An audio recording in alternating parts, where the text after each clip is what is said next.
عبید الرحمان صاحب کی خدمت میں گزارش کروں گا وہ تشریف لائیں ماہ ربیع الاول اور پیغمبر کریم صلی اللہ علیہ وسلم کی ختم نبوت کے حوالے سے چند باتیں ارشاد فرمائیں۔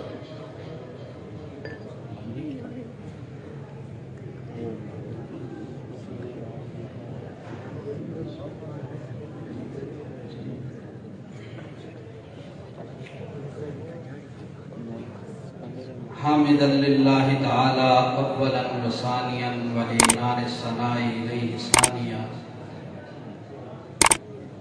اما بعد فاعوذ باللہ من الشیطان الرجیم بسم اللہ الرحمن الرحیم ما كان محمد ابا احد من رجالکم ولکن رسول اللہ وخاتم النبیین قال النبی صلی اللہ علیہ وسلم انا خاتم النبیین لا نبی بعدی او کما قال علیہ الصلاۃ والسلام ان اللہ وملائکتہ یصلون علی النبی یا ایھا الذین آمنوا صلوا علیہ وسلموا تسلیما اللہم صل علی محمد وعلی آل محمد کما صلیت علی ابراہیم وعلی آل ابراہیم انک حمید مجید اللهم بارك على محمد وعلى آل محمد كما باركت على إبراهيم وعلى آل إبراهيم إنك حميد مجيد۔ انتہائی قابل احترام حضرات، اساتذہ اکرام، اکابر علماء اکرام، بزرگوں، عزیز دوستوں، نوجوان ساتھیوں، میرے جیسے طالب علم کا اس سٹیج پر کھڑے ہو کر کے گفتگو کرنا بہت مشکل ہے، کیونکہ سٹیج پر موجود اکثر اکابر علماء کرام میرے اساتذہ میں سے ہیں۔ بہرحال انہی سے پڑھا ہوا سبق انہی کے حکم پر آپ کو سنانے کے لیے یہاں پر حاضر ہوا ہوں۔ دعا کریں اللہ مجھے شرح صدر کے ساتھ گفتگو کرنے کی توفیق نصیب۔ انتہائی قابل احترام بزرگوں، آج کی اس کانفرنس کا عنوان ہے مقصد میلاد رسول صلی اللہ علیہ وسلم،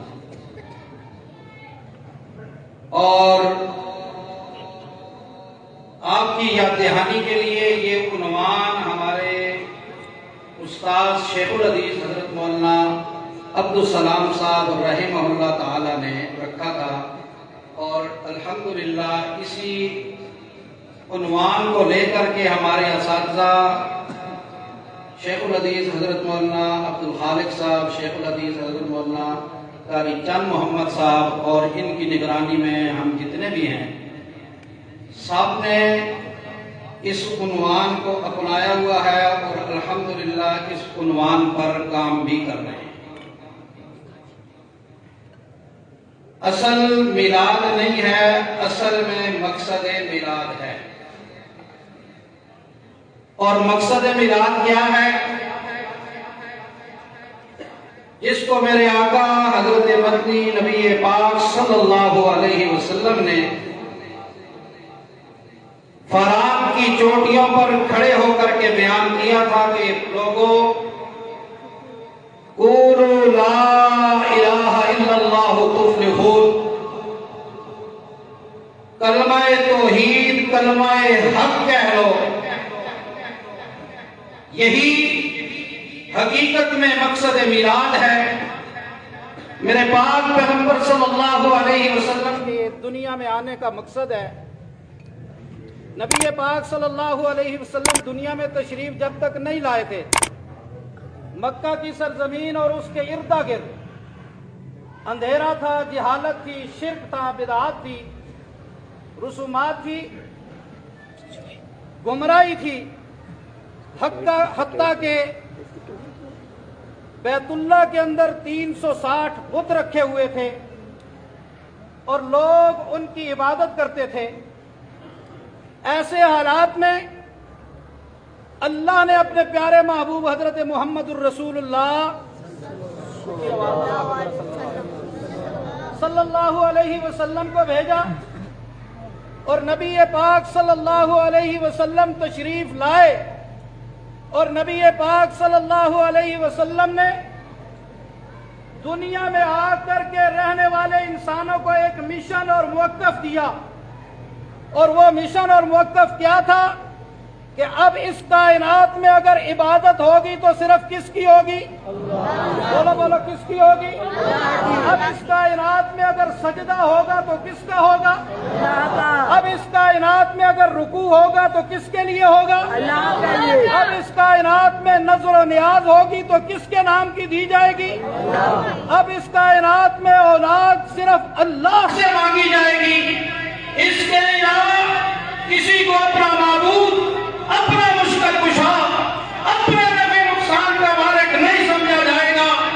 اس مشن کے ساتھ ساتھ میرے پاک پیغمبر صلی اللہ علیہ وسلم نے یہ اعلان کیا، انا خاتم النبیین لا نبی بعدی، میں آخری نبی ہوں اور میرے بعد کسی نبی نے آنا بولو کسی نبی نے آنا نبی اللہ رب العزت نے قرآن کریم کے اندر واضح لفظوں کے اندر ارشاد فرمایا، ما کان محمد ابا احد من رجالکم ولکن رسول اللہ وخاتم النبیین، میرے پاک پیغمبر صلی اللہ علیہ وسلم اللہ کے رسول ہے اور آخری نبی ہے۔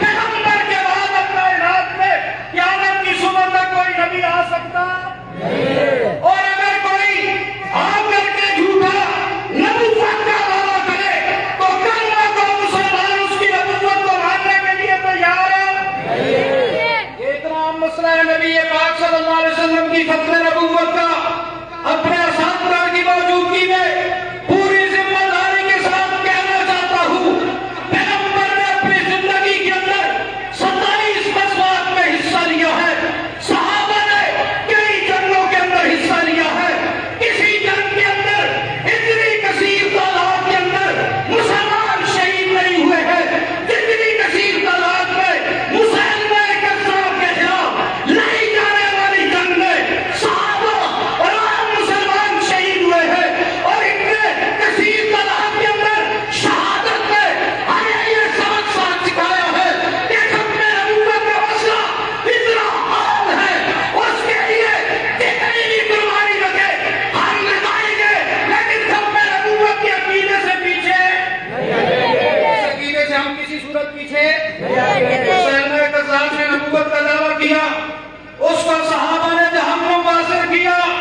اسی طرح چلتے چلتے اس ہندوستان میں بھی ایک مرحوم نے نبوت کا دعویٰ کیا، اور اس نے اپنے آپ کو کبھی زندی نبی کہا، کبھی بروزی نبی کہا، کبھی مہدی ہونے کا دعویٰ کیا، کبھی مسیح موعود ہونے کا دعویٰ کیا، اور الحمدللہ اکابر علماء دیوبند میدان عمل میں آئے ہیں، اور انہوں نے ختم نبوت کے اس منکر کے راستے میں رکاوٹ بنی ہے، اور رکاوٹ بن کر کے پاکستان کی قومی اسمبلی سے مرزا غلام احمد قادیانی اور اس کی ذریت کے بارے میں یہ فیصلہ کروایا ہے کہ یہ مسلمان بولو، یہ مسلمان قادیانی مسلمان ہے یا کافر؟ مرزا غلام قادیانی مسلمان ہے یا کافر؟ مرزا غلام احمد قادیانی اور اس کی ساری ذریت مسلمان نہیں ہے، کافر ہے۔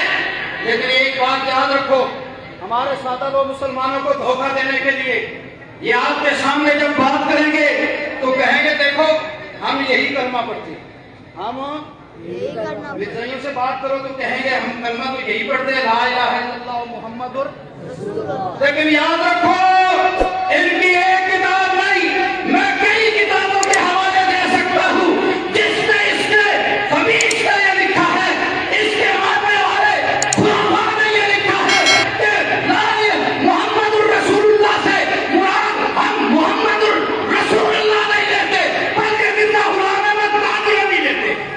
کون لیتے ہیں؟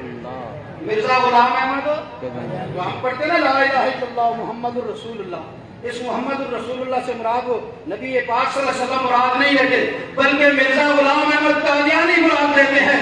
اس لیے ساتھیوں اس بات کو بھول جاؤ کہ ہم نے پاکستان کی قومی اسمبلی سے ان کو کافر قرار دے دیا ہے، اس کے بعد ہم پہ غم ہے، یہ پہلے سے زیادہ مشہور ہو کر کے پوری دنیا میں پاکستان میں بھی پھیل چکے ہیں، پہلے سے زیادہ مشہور ہو کر کے